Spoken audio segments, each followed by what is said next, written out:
কোরবানির হাট এটি শুধুমাত্র একটি হাটই নয়, বরং এখানে মিশে আছে ত্যাগ আর মায়ায় জড়ানো শত শত গল্প। সারা জীবন কষ্ট করে আদর যত্নে লালন পালন করা গৃহপালিত পশুগুলোকে নিয়ে বিক্রেতারা চলে আসেন হাটে। গৃহপালিত পশুগুলো জানে না কেন তাকে বিক্রি করা হচ্ছে, শুধু অনুভব করে এই মানুষটা তার আপন, যে তাকে খাওয়ায়, আদর করে, পাশে থাকে।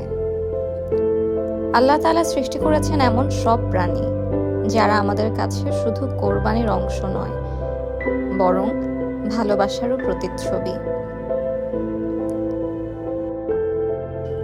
আদর যত্নে পেলে বড় করা পশুটিকে বিক্রি করে প্রাপ্ত টাকা নিয়ে বিক্রেতারা ফেরেন বাড়িতে, যাতে করে নিজের পরিবার আপনজনদের নিয়ে পালন করতে পারেন খুশির ঈদ। ক্রেতাদের মধ্যেও আছে অনেক ত্যাগের গল্প। অনেকেই আছেন যারা সারা বছর কষ্ট করে শুধুমাত্র কোরবানির ঈদে একটি কোরবানি দেবেন বলে টাকা জমান অল্প অল্প করে।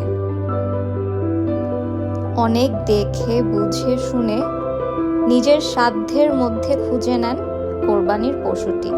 এর মধ্যে রয়েছে ক্রেতা এবং বিক্রেতা দুই পক্ষেরই ত্যাগ, আর এই ত্যাগের নামই কোরবানি।